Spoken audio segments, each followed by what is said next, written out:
नमस्ते दोस्तों, स्वागत है आपका उपागम एकेडमी पे। दोस्तों कैसे हैं आप लोग। हम लोग दोस्तों बीएड, डीएलएड, पैरामेडिकल, पॉलिटेक्निक को साथ में लेके चल रहे हैं। दोस्तों सभी कंपटीशन में जो लोग जिस क्षेत्र में अपना करियर बनाना चाह रहे हैं, हम उसके एंट्रेंस की तैयारी की ओर अग्रसर है। बीएड का तो दोस्तों एग्जाम हो गया है और बहुत सारे दोस्तों ने अच्छा स्कोर किया है। बहुत सारे दोस्तों ने 80 और 90 तक स्कोर किया है। दोस्तों हमारे बहुत सारे दोस्तों के लिए शुभकामनाएं हैं। उनके आगे के करियर के लिए बहुत सारे आशावादी आपको शुभकामनाएं हैं और इतना जरूर आशा है कि आप लोग अपने करियर में उस लक्ष्य को प्राप्त करें जिसकी शुरुआत यहाँ से होती है। हम लोग दोस्तों आज डीएलएड, पैरामेडिकल, किसी भी एंट्रेंस का, चाहे वो बिहार एसएससी हो, चाहे वो सेंट्रल एसएससी हो, चाहे वो रेलवे हो, कोई भी एग्जाम हो, यह बुक जो है लुसेंट का या कोई भी क्राउन का, इस सभी कुछ किताबों से आपको जो क्वेश्चंस आते हैं वो बहुत इंपॉर्टेंट होते हैं दोस्तों। तो हमने डायरेक्ट ही थ्योरी को ऑब्जेक्टिव में कन्वर्ट करके बताना शुरू किया है, जिसके 2-3 वीडियो आपको प्रोवाइड करवाए जा चुके हैं। आज इंडियन ज्योग्राफी के दोस्तों हम कुछ ऑब्जेक्टिव क्वेश्चंस इसको पढ़ के सॉल्व करेंगे, जिसमें क्या क्या पूछा जाता है भारत के भौतिक स्वरूप के बारे में, भारत के विभाजन के बारे में, कितने भागों में बांटा गया है, कौन कौन से राज्य में क्या क्या विशेषताएं हैं, ये सभी आपको दोस्तों इन सभी चीज़ों से पूछा जाता है। तो सबसे पहले दोस्तों हमने भूगोल इंडियन ज्योग्राफी के एक सीरीज को चलाया हुआ है। दोस्तों जो जिनके पास टाइम है उनसे रिक्वेस्ट है कि भारत भूगोल और विश्व भूगोल की इस सीरीज को जरूर देखें। दोस्तों अगर भारत की आकृति की बात की जाए, अगर हम भारत की नक्शे की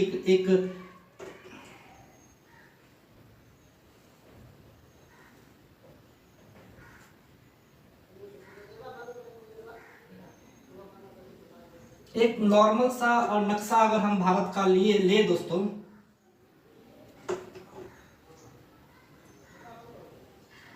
तो ये इस तरह की आकृति में आता है। ठीक है, तो वैसा तो हम अभी बना नहीं पा रहे, जगह की कमी है। इस टाइप का भारत का एक नॉर्मल सा नक्शा अगर आप बनाते हैं तो इस टाइप के आकृति आपको मिलेंगे, जिसमें कि दोस्तों ऊपर का जो यह पार्ट है पहले एक राज्य था, अब लद्दाख और Jammu and Kashmir 2 union territory है, यानी कि संघ शासित राज्य है। संघ शासित राज्य वह होता है जिसमें केंद्र सरकार द्वारा नियुक्त एक प्रतिनिधि वहां पे शासन व्यवस्था को संभालता है, उसे केंद्र शासित प्रदेश बोलते हैं। और राज्य वह होता है जिसका एक अपना विधिवत चुनाव के द्वारा क्या कहते हैं, प्रतिनिधि नियुक्त किया जाता है, जिसको हम लोग जो शासक होते हैं, मुख्य शासक, उसको मुख्यमंत्री बोलते हैं। तो दोस्तों हमने अगर भारत के आकृति की बात की जाए तो भारत की आकृति चतुष्फलकीय है और यह एक पेनिनसुला यानी कि आपको प्रायद्वीपीय भारत है। प्रायद्वीप क्या होता है, वैसा क्षेत्र जो 3 और जल से घिरा हो, 3 और जल से घिरा हो। तो भारत के दक्षिण में हिंद महासागर, पूरब में बंगाल की खाड़ी और पश्चिम में अरब सागर है। तो 3 और जल से घिरे होने के कारण भारत को क्या बोलते हैं, प्रायद्वीप पेनिनसुला। ठीक है, तो यह आपको भारत के विषय में एक संक्षिप्त जानकारी है। अब भारत की अक्षांशीय और देशांतरीय स्थिति आपसे पूछी जाती है। अक्षांशीय देशांतरीय स्थिति क्या होती है दोस्तों, जैसे कि ग्लोब पे खींची गई वो काल्पनिक रेखा जो हॉरिजॉन्टल हो या जो लेटी हुई हो, उसे अक्षांश रेखा बोलते हैं। इस टाइप की कुछ भी मान लिया है हमने, वो तो कुछ भी आप रख सकते हैं। और इसी ग्लोब पे खड़ी लाइनें, वर्टिकल लाइन जो खींची गई हो काल्पनिक रूप से, उसे बोलते हैं देशांतर। अगर भारत की स्थिति की बात की जाए तो वो यह वाला भाग है उत्तरी गोलार्ध में। तो सबसे पहला क्वेश्चन आपसे पूछा जाएगा कि दोस्तों की भारत की आकृति कैसी है, तो आप बोलेंगे चतुष्फलकीय। ठीक है, आकृति क्वेश्चन ये सभी ऑब्जेक्टिव है, लिखते चलिएगा। यह है चतुष्फलकीय यानी कि चरकोणीय। ठीक है, क्वेश्चन भारत किस गोलार्ध में आता है, पूर्ण रूप से किस गोलार्ध में आता है। आप सीधा सीधा बोलेंगे उत्तरी गोलार्ध। अगला क्वेश्चन पूछा जाएगा आपसे कि महाद्वीप क्या है? महाद्वीप जिसमें भारत आता है, तो आप बोलेंगे एशिया। अब भारत एशिया और विश्व में क्या स्थान रखता है वो बात की बात है। भारत के अक्षांशीय और देशांतरीय स्थिति को पढ़ते हैं। तो इस चतुष्फलकीय आकृति में उत्तर को नॉर्थ, दक्षिण को साउथ, पूरब और पश्चिम, ठीक है। तो भारत के यह 4 कोने हैं, जिस चारों कोने पे आपको पूछा जाता है इसकी स्थिति क्या होगी। तो दोस्तों अगर हम इसकी अक्षांशीय स्थिति की बात करें तो इसकी अक्षांशीय स्थिति क्या क्या है? तो दोस्तों पूर्ण रूप से उत्तरी गोलार्ध में है और भारत 37 डिग्री 6 मिनट से 6 डिग्री 4 मिनट अक्षांश के बीच में है। अक्षांश मतलब खड़ी लाइन, मार्कर है और कोई लिखा है ना, खड़ी लाइन में दोस्तों। यानी दोस्तों उत्तरी गोलार्ध में जो भारत की अक्षांशीय स्थिति है वह कितने से कितने के बीच में है? हम स्थल की बात कर रहे हैं, अभी हम समुद्र की रेखा की बात नहीं कर रहे हैं। अगर भारत समुद्री लाइन के नीचे जाएगा तो वो 8 डिग्री 4 मिनट हो जाएगा। 8 डिग्री 4 मिनट हो जाएगा समुद्र में, अंडमान निकोबार के पास। भारत इंदिरा पॉइंट जो भारत का सबसे दक्षिणतम पॉइंट है निकोबार द्वीप समूह में, जिसको छोटा निकोबार बोलते हैं, वहां पे भारत की दक्षिणतम बिंदु समाप्त होती है यहाँ पे, और वह 8 डिग्री 4 मिनट है। और यहाँ कन्याकुमारी के पास भारत का स्थलरुढ़ सीमा खत्म होता है, मतलब भारत का स्थलीय भाग खत्म होकर जलीय भाग शुरू हो जाता है। अगर देशांतरीय स्थिति की बात करें दोस्तों, देशांतरीय स्थिति कितना है? तो देशांतरीय स्थिति 68 डिग्री 7 मिनट से शुरू होता है। कितना है दोस्तों? 68 डिग्री 7 मिनट से शुरू होता है और 97 डिग्री 25 मिनट तक चलता है, ठीक है। यानी कि पश्चिम में जो सर्कलिक रेखा है, अब इसके अंतिम पॉइंट, तो सबसे ऊपरी पॉइंट जो है भारत का उत्तरी बिंदु, ठीक है। भारत के सबसे उत्तरी बिंदु और दक्षिणी बिंदु दोनों में इंदिरा जी आते हैं। दोनों में कौन आते हैं? इंदिरा जी। याद रखिएगा कि भारत की सबसे उत्तरी बिंदु को क्या कहते हैं? तो उत्तरी बिंदु को हम लोग बोलते हैं इंदिरा कॉल। क्या बोलते हैं दोस्तों? इंदिरा कॉल। और दक्षिणी में भी इंदिरा जी आते हैं, वो है यहाँ पे जो निकोबार के पास, इसको बोलते हैं इंदिरा पॉइंट। इंदिरा पॉइंट बोलते हैं, ठीक है।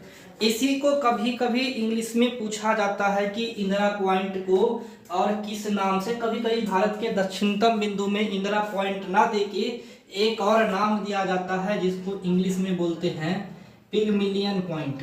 क्या बोलते हैं? पिगमिलियन पॉइंट। ये भी याद रखिएगा, ये दोनों दक्षिणतम बिंदु है। यहाँ गुजरात के पास एक जगह है सर क्रीक।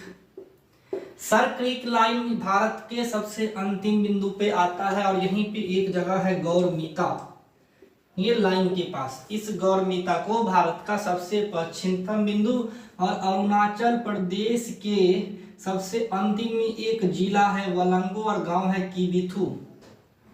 तो यह कीबिथु जो है दोस्तों भारत का सबसे पूर्वी छोर है। तो आपको ये 5 क्वेश्चंस आ गए। क्वेश्चन क्या क्या आएंगे? उत्तरी, दक्षिणी, पश्चिमी, पूर्वी बिंदु, उसके अक्षांशीय देशांतरीय मान।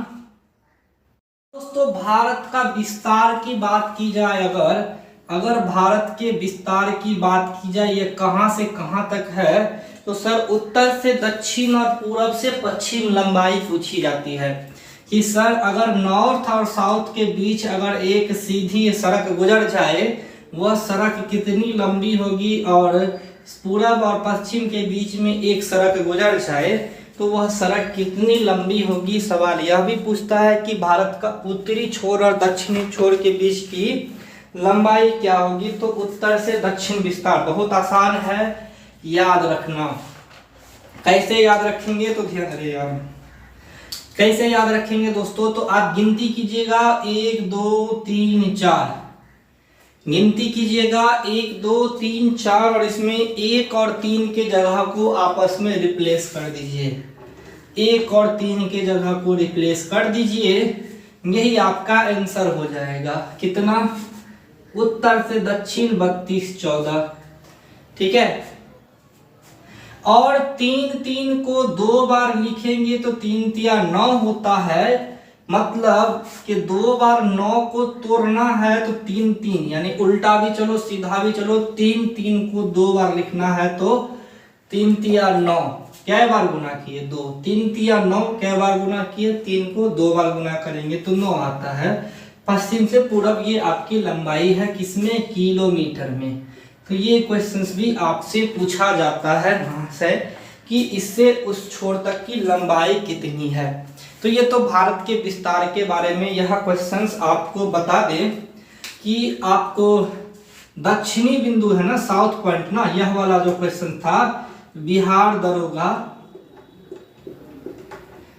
एसएससी के कम से कम 17 क्वेश्चन है। एलडीसी, एमटीएस, यूडीसी, सीजीएल ये सभी टाइप के क्वेश्चंस मिला दिए जाए तो, और यूपीएससी में यह जो उत्तर दक्षिण पूर्व पश्चिम लंबाई चौड़ाई और भारत के अक्षांशीय देशांतरीय विस्तार से अभी तक में 7 बार क्वेश्चन पूछा जा चुका है पीटी में।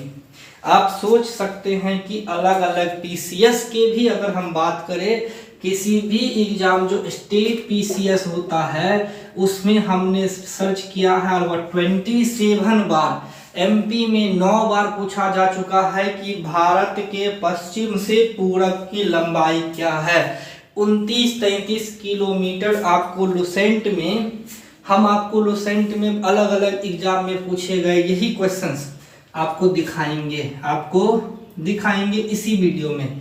तो यह क्वेश्चंस इंपॉर्टेंट है, सभी ऑब्जेक्टिव्स क्वेश्चंस हैं। आप यहाँ पीसीएस लेवल तक पूछा जाता है और बिहार दरोगा ज्यादा नहीं, मात्र 2-3 साल पहले 19 में पूछा गया था ये क्वेश्चंस। तो आपको दोस्तों यह सभी इंपॉर्टेंट क्वेश्चंस बार बार रिवीजन में रखने हैं। और यह आपको यह नहीं है कि अरे पीसीएस में पूछ रहा है तो एमटीएस में नहीं पूछेगा। जीके के क्वेश्चंस कहीं भी पूछे जा सकते हैं, लेवल मायने नहीं रखता है। वो लोग किसी भी चिल लेवल पे पहुंच जाते हैं। अगर पीसीएस वाले कभी कभी आसान क्वेश्चंस में ये सभी क्वेश्चंस डाल देते हैं। इसके बाद जो इम्पोर्टेंट क्वेश्चन है वह है भारत का मानक समय। भारत का मानक समय की अगर बात की जाए दोस्तों, तो मानक समय क्या होता है पहले ध्यान दीजिएगा। पहले विश्व में मानक समय हम पता करते हैं। जरा ध्यान दीजिएगा दोस्तों कि हमने बोला कि अगर यह एक ग्लोब है और ग्लोब पे हमने देशांतर लाइनें पारी है, हमने बोला 2 देशांतर लाइन पार करने में 4 मिनट का समय लगता है। सॉरी, हाँ, 2 देशांतर लाइन पार करने में 4 मिनट का समय लगता है। ऐसे 15 देशांतर लाइन पार करेंगे अगर 15 देशांतर लाइन, तो 15 गुना 4 60 मिनट, 1 घंटा। यानी 15 देशांतर इधर जाए या 15 देशांतर इधर जाए, 1 घंटा का अंतर पड़ जाता है। क्यों? क्योंकि एक देशांतर से दूसरे देशांतर की दूरी हमने 4 मिनट तय करनी होती है। तो महाशय ने बोला कि अगर यह 0 डिग्री है, अगर आप पूरब की ओर जाएंगे तो 1 घंटा बढ़ेगा, पश्चिम की ओर जाएंगे तो 1 घंटा घटेगा। ऐसा समय को बराबर करने के लिए कर दिया गया। काहे?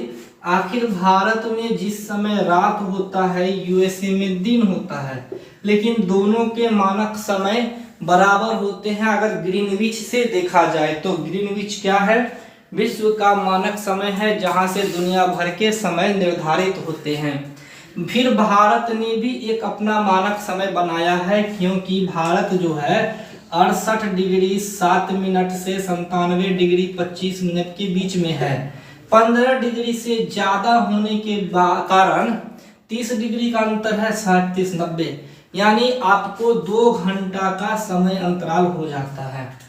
2 घंटा चेंजेज। अगर गुजरात और क्या बोलते हैं आपको अरुणाचल प्रदेश, इन दोनों के बीच अगर हम मानक समय ना डालें, तो अगर गुजरात में दिन के 12 बज रहे हैं तो अरुणाचल प्रदेश में 2 बजेंगे। ध्यान दीजिएगा। ऐसा क्यों होता है? क्योंकि देशांतरीय स्थिति बदल जाती है। इसी को रखने के लिए विश्व में सभी देश अपना एक मानक समय रखते हैं। तो भारत का मानक समय भी पूछा जाता है कि भारत का मानक समय क्या है। तो भारत का मानक समय, ध्यान देने वाली बातें हैं दोस्तों, भारत का मानक समय है 82.5 डिग्री पूर्वी देशांतर रेखा। कितना है? 82.5 डिग्री पूर्वी देशांतर रेखा। याद रखिएगा, भारत पूरी तरह से 0 डिग्री से पूर्वी देशांतर में आता है, पूरी तरह से, और गोलार्ध में उत्तरी गोलार्ध में आता है।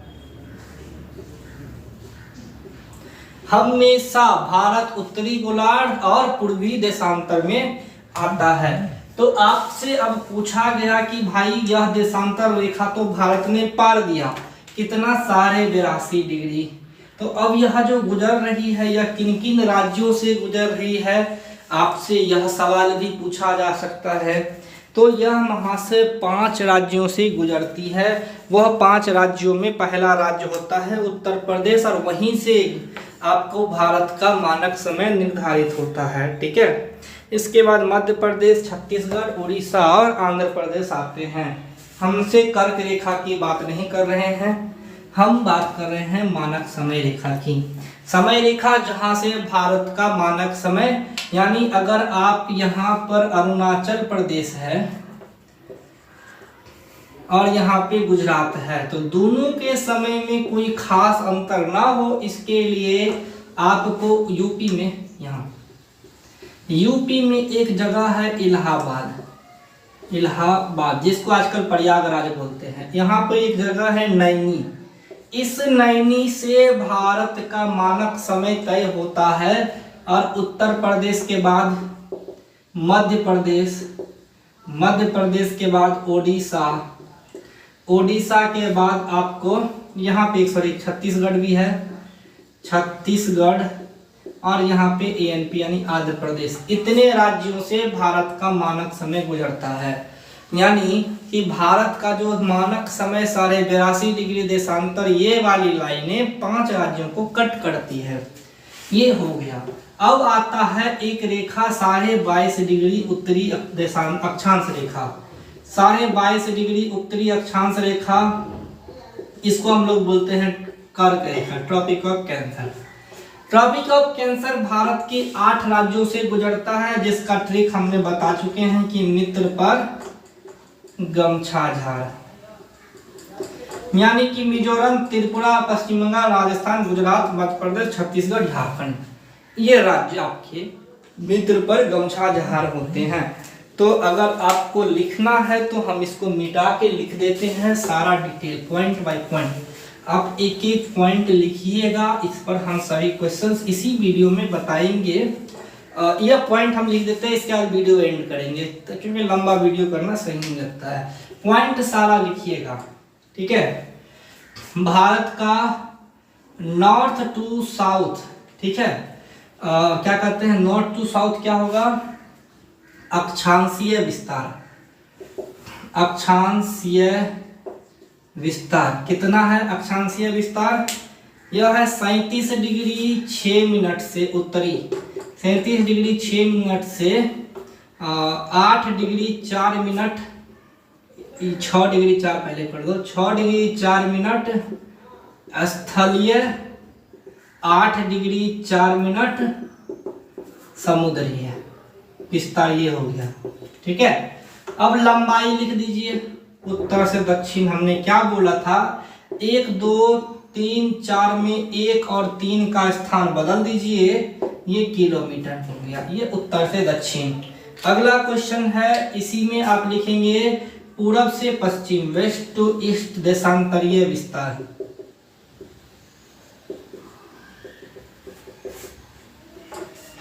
वेस्ट टू ईस्ट देशांतरीय विस्तार कितना है, 68 डिग्री 7 मिनट से वेस्ट से 97 डिग्री 25 मिनट ईस्ट है। और लंबाई हमने बोला था कि 3 को 2 बार गुना करेंगे तो 9 आएगा, यानी 29-35 किलोमीटर, ये हो गया। अब हमसे पूछा जाए कि अगर उत्तर दक्षिण की अंतिम बिंदु, उत्तर का अंतिम बिंदु, उत्तर इंदिरा कॉल इंदिरा कॉल, और दक्षिण का आ गया इंदिरा पॉइंट, जिसको पिगमिलियन पॉइंट बोलते हैं। पश्चिम में हमने बोला गौरमिता, और पूरब में कीबिथु अरुणाचल प्रदेश। इतना आपको ये आ गया। चलिए अब इसके बाद हम बात करते हैं उत्तर दक्षिण की लंबाई चौड़ाई सब हो गई, चतुष्फल की हो गई। हमने इसके बाद आपको क्या बताया, क्या कहते हैं, कर्क रेखा और मकर रेखा के बारे में। ठीक है, तो कर्क रेखा से गुजरने वाले राज्य, कर्क रेखा से गुजरने वाले राज्य, तो पहला है मित्र पर गमछा झाड़। ठीक है, और इसके नाम लिख लीजिए, मिजोरम, त्रिपुरा, पश्चिम बंगाल, राजस्थान, गुजरात, मध्य प्रदेश, छत्तीसगढ़ और झारखंड। ये हो गए कर्क रेखा, यानी कितने 22.5 डिग्री उत्तरी अक्षांश रेखा को कर्क रेखा बोलते हैं, ट्रॉपिक ऑफ कैंसर। इसके बाद भारत का मानक समय, इसको लिख लीजिएगा स्क्रीनशॉट। चलिए आते हैं भारत के मानक समय पे।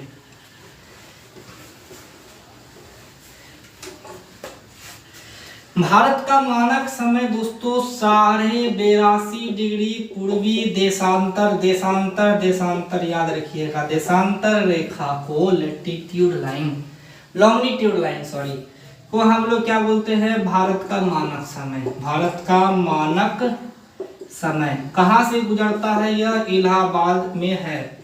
इलाहाबाद की जगह है नैनी। 5 राज्य से गुजरता है। कौन कौन राज्य से, 5 राज्य से। 5 राज्य में पहला यूपी, दूसरा MP, Chhattisgarh, MP Chhattisgarh common है याद रखना, फिर ओडिशा कॉमन क्या है, कर्क रेखा वाला, और आंध्र प्रदेश। तो ये 5 रेखा आप लिख लीजिएगा, इससे क्वेश्चन बता देते हैं।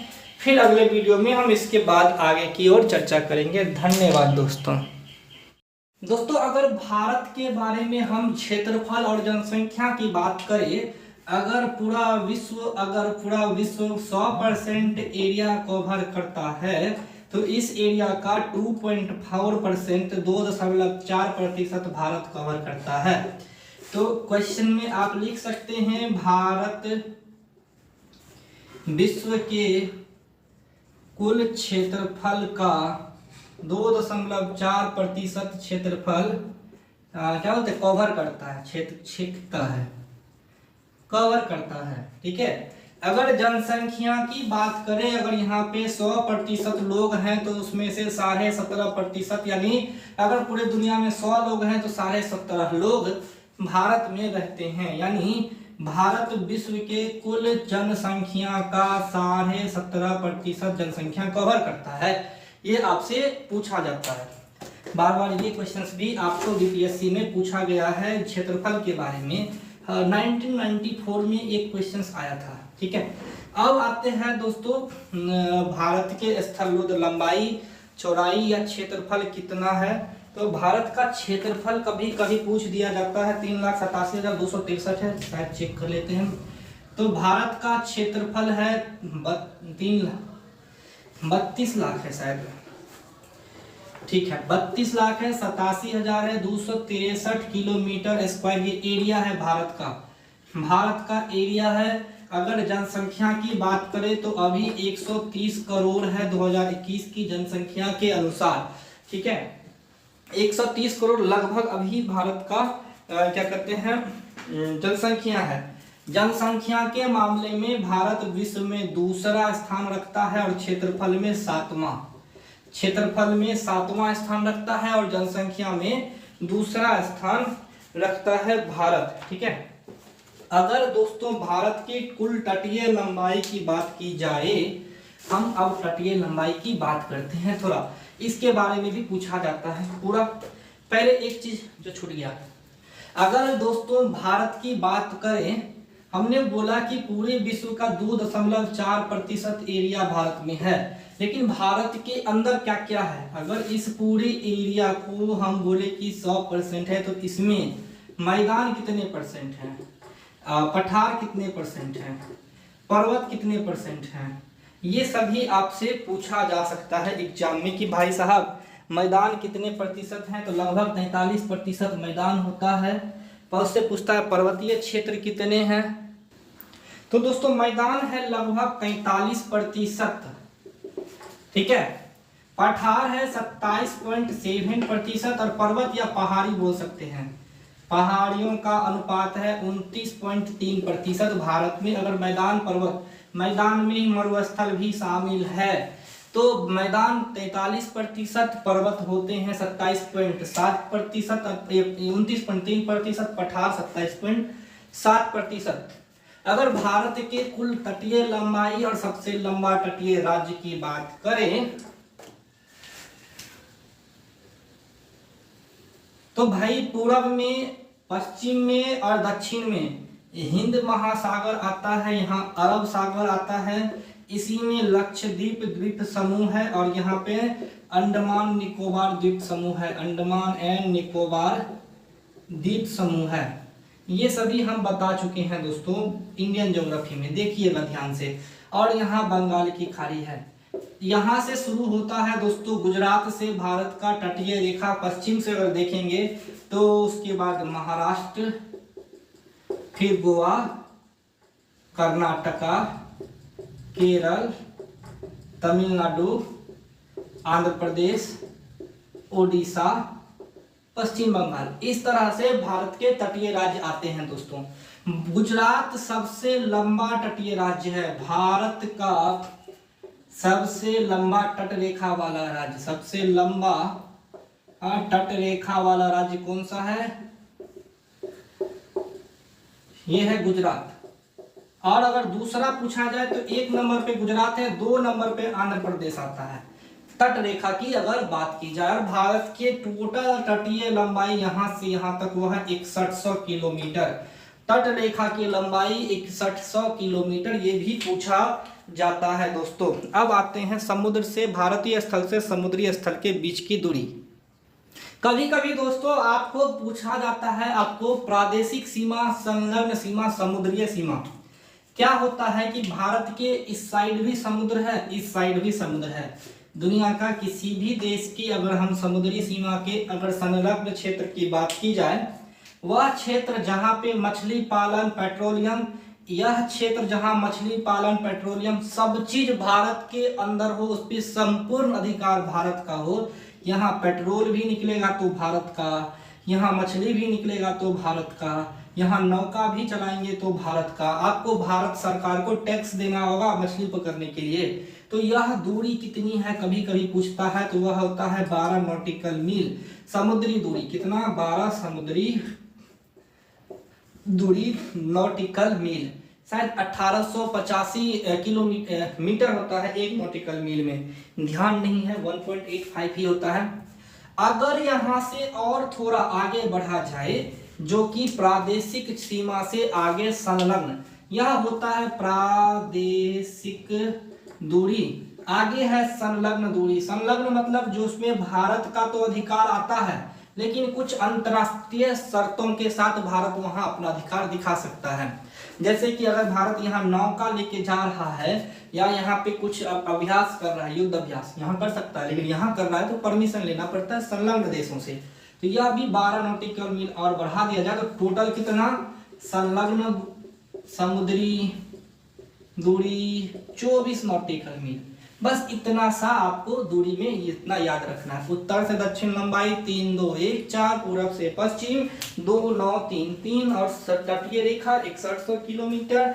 समुद्री में प्रादेशिक, जिसमें भारत प्रादेशिक और संलग्न याद रखिएगा, प्रादेशिक मतलब संपूर्ण भारत का, किसी से परमिशन लेने की जरूरत नहीं, वह है 12 नॉटिकल मील। और संलग्न जहां भारत का तो अधिकार है, संलग्न में भारत को केवल परमिशन लेना होता है, पैसा वैसा नहीं देना होता है। इसके आगे भारत जाएगा तो उसको उस देश को पैसा देना होगा, टैक्स देना होगा और उस देश से परमिशन भी चाहिए। तो यह नॉटिकल मील का एक कॉन्सेप्ट है। क्वेश्चन आंसर सीरीज की तरफ बढ़ते हैं। तो पहला क्वेश्चन है, प्राचीन भारतीय भौगोलिक मान्यता के अनुसार भारतवर्ष किस द्वीप का अंग था? तो दोस्तों हमने बौद्ध धर्म के अनुसार बताया हुआ है कि अंगुत्तर निकाय में भारत को जम्मू द्वीप कहा गया था। तो इसका आंसर दोस्तों क्या हो जाएगा? इसका आंसर हो जाएगा जम्मू द्वीप। अगला है, सर्वप्रथम इंडिया शब्द का प्रयोग भारत के लिए किया गया था, वो किस भाषा का शब्द है? तो इंडिया एक ग्रीक वर्ड है। भारत में ग्रीक वर्ड में जो ये कहते हैं सिंधु नदी था उसको इंडू, और ये सब इंडू से ये इंडिया बना। भारत की मुख्य भूमि की दक्षिणी सीमा क्या है? हमने आपको बताया दोस्तों भारत की मुख्य भूमि की दक्षिणी सीमा पूछ रहा है, मुख्य भूमि की। तो इसका आंसर ए नंबर होना चाहिए। 6 पॉइंट यहाँ पर हमने बोला है कि मुख्य भूमि ये हुआ। और अगर भारत के संपूर्ण भूमि की दक्षिणतम सीमा तो अंडमान निकोबार द्वीप समूह के पास यहाँ पर जो इंदिरा पॉइंट है जिसको हम लोग पिगमिलियन पॉइंट बोलते हैं, इस पॉइंट को दोस्तों, इसी पॉइंट को हम लोग क्या बोलते हैं? पिगमिलियन पॉइंट या इंदिरा पॉइंट। ये है 8 डिग्री 4 मिनट पे। ये क्या है दोस्तों? 8 डिग्री 4 मिनट पे। और यहाँ मुख्य भूमि है 6 डिग्री 4 मिनट पे। तो मुख्य भूमि पूछ रहा है तो 6 डिग्री 4 मिनट होगा। बुक में आंसर 8 डिग्री 4 मिनट दिया, लेकिन मेरा एक्चुअल आंसर होगा क्या कहते हैं 6 डिग्री 4 मिनट। अगला क्वेश्चन है दोस्तों, भारतीय मानक समय आधारित है। दोस्तों अभी हम बोल चुके हैं कि ग्रीनविच जो कि दुनिया भर में मानक समय तय करता है विश्व में, तो भारत इसके पूर्वी छोर पर स्थित है। और पूर्वी छोर पर स्थित है इसका मतलब कि पश्चिम वाला तो आंसर होगा नहीं, ए या बी में होगा। कितना है? 82.5 डिग्री पूर्वी देशांतर पे भारत का मध्याह्न रेखा, जिसको वही सॉरी माफ कीजिएगा, भारत का जो टाइम जोन है IST इंडियन स्टैंडर्ड टाइम स्थित है इलाहाबाद के नैनी में। और यह ग्रीनविच के समय से 5.5 घंटा आगे है।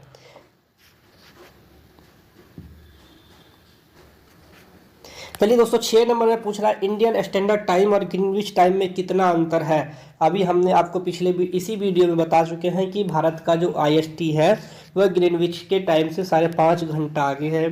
भारत का ध्रुव दक्षिणी भाग की भूमध्य रेखा से दूरी, तो यह दोस्तों 876 किलोमीटर है। याद रखिएगा, यह बुक दोस्तों लुसेंट का ऑब्जेक्टिव है जहाँ से हम लोग क्वेश्चन आपको दे रहे हैं। तो यह लुसेंट का जो ऑब्जेक्टिव क्वेश्चंस है इसमें आपको अलग अलग एग्जामों में पूछे गए क्वेश्चंस का एक संग्रह है। आपको क्राउन का भी ऑब्जेक्टिव आता है, अब घटना चक्र का भी आता है। किसी भी बुक का ऑब्जेक्टिव आप सॉल्व कीजिए, आपको बहुत फायदा करेगा, क्योंकि एग्जाम में यही सब क्वेश्चंस पूछे जाते हैं। भारत की स्थलीय सीमा की लंबाई कितनी है ये हमसे पूछा जा रहा है। दोस्तों स्थलीय सीमा और तटीय सीमा का आप पहले समझ जाइएगा। स्थलीय सीमा मतलब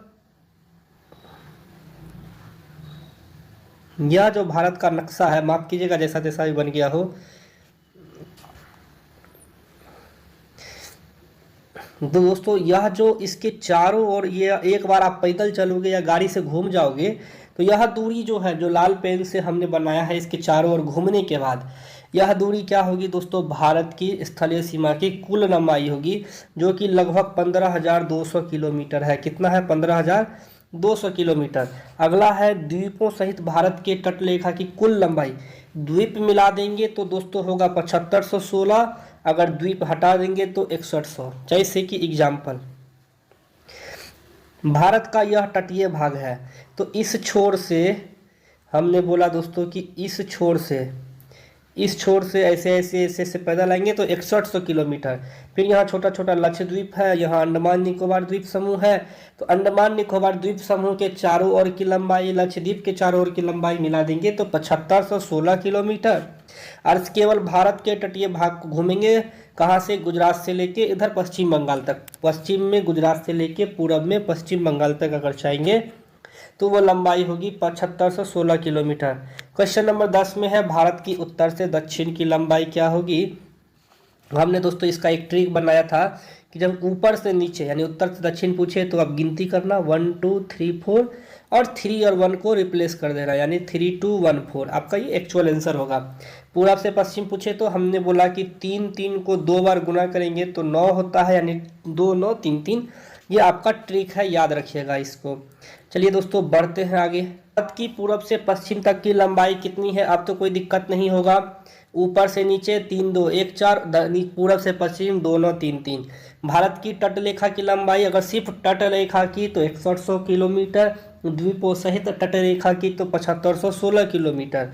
अगला है भारत के कुल भौगोलिक क्षेत्रफल, सॉरी, विश्व के कुल भौगोलिक क्षेत्रफल का भारत कितना प्रतिशत है? तो 2.4% है। और जनसंख्या पूछे तो 17.5%। क्षेत्रफल कितना है? 2.4%। जनसंख्या कितना है? 17.5%। इसको दोस्तों याद रखिएगा। अगला है भारत के कुल क्षेत्रफल का कितना प्रतिशत भाग पर्वतीय क्षेत्र है? तो हमने दोस्तों इसके बारे में डिटेल से बता चुके हैं कि दोस्तों अगर मैदान क्या पूछे तो 43%, पर्वत पूछे तो 10.7%, मैदान पूछे तो 43%, पर्वत पूछे तो, अगर पर्वत और पहाड़ी दोनों मिला दे तब क्या होगा दोस्तों? 29.3%। पर्वत पहाड़ी मिला दे तो 29, जिसमें हिमालय आता है और भी भारत के अरावली पर्वत श्रेणी आता है, ये सभी। अगर हमें सिर्फ पठार पूछे तो पठारी क्षेत्रफल, जैसे कि छोटा नागपुर का पठार हो गया, विंध्याचल का पठार हो गया, ये सभी हैं आपको कितने दोस्तों? 27.7%। दोस्तों अगर पूछा जाए भारत के कुल क्षेत्रफल का कितना प्रतिशत भाग पर्वतीय क्षेत्र है टोटल, तो दोस्तों यह क्वेश्चन होता है 29.3%, जैसा कि 15 नंबर में दिख रहा है। लेकिन अगर पूछ दे कि 2135 मीटर या इससे ऊंचा कितना है, तब 10.7%। यह क्वेश्चन रेयर आता है, 15 नंबर क्वेश्चन आपको ज़्यादा आएगा। अगर पठारी भाग की बात करें तो दोस्तों भारत में 27.7% पठार है, मैदान 43, पठार 27.7, पर्वत 29.3। जोड़ के देखिए 100% आपको होता है कि नहीं। 40 9 7 63 1 64, लगभग आपको होता है 97%। इसमें 3% द्वीपीय भाग हो जाता है, जिसमें कि द्वीप आते हैं दोस्तों। बता चुके हैं दोस्तों 18 में हमने बोला कि अगर भारत अगर समुद्र तल से बात की जाए तो वह क्षेत्र जहां भारत अपना प्रभुत्व दिखा सकता है, यहाँ पेट्रोलियम हो या कुछ भी हो, उस पर संपूर्ण अधिकार भारत का होगा, वह प्रादेशिक सीमा कहलाती है, जो 12 मील का होता है। इसके आगे कुछ दूर तक जहां मछली पालन कर सकता है, अंतर्राष्ट्रीय परमिशन के सब मदद से भारत वहां पे अपना आधिपत्य दिखा सकता है, वह होता है सामुद्रिक सीमा, जिसको कि 24 मील की इसकी लंबाई होती है। अर्थात अगला क्वेश्चन है कि भारत का एकांतरिक आर्थिक क्षेत्र संलग्न, आर्थिक क्षेत्र जहां पे दोस्तों भारत आर्थिक क्रियाकलाप कर सकता है।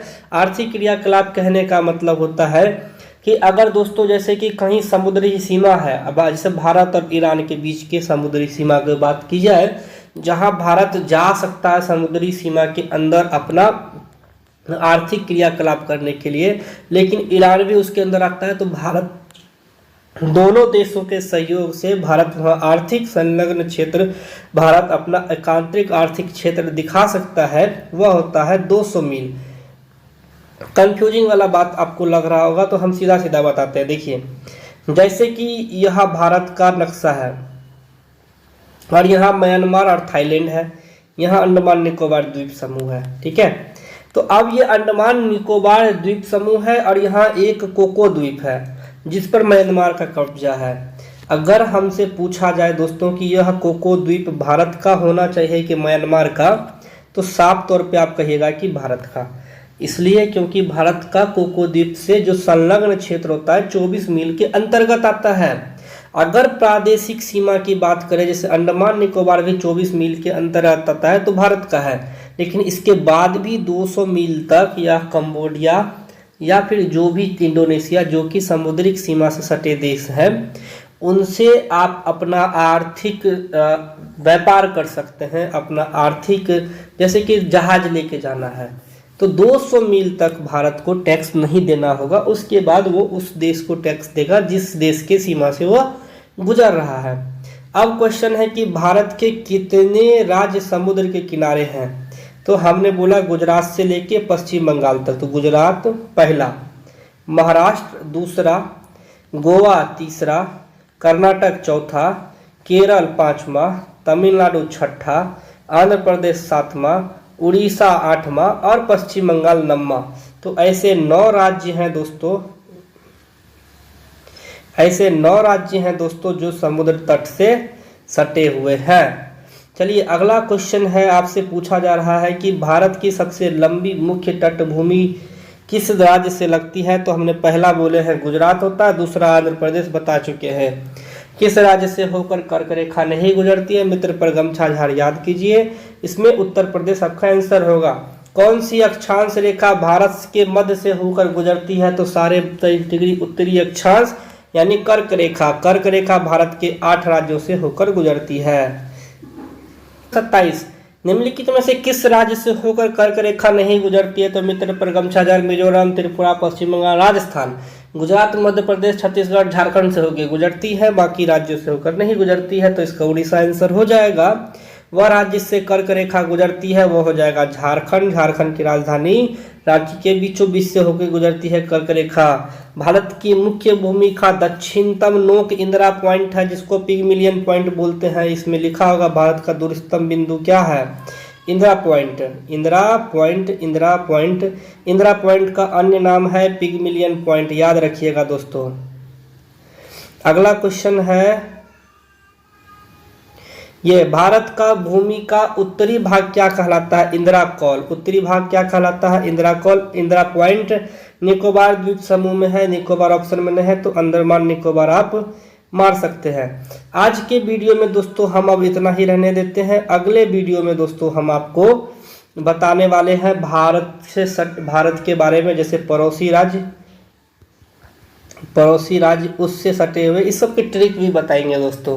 स्टैटिक जीके के सारे क्वेश्चंस आपको करवाए जाएंगे, निश्चिंत रहिए दोस्तों। स्टैटिक जीके आपका कंप्लीट होगा और अच्छे से खत्म होगा।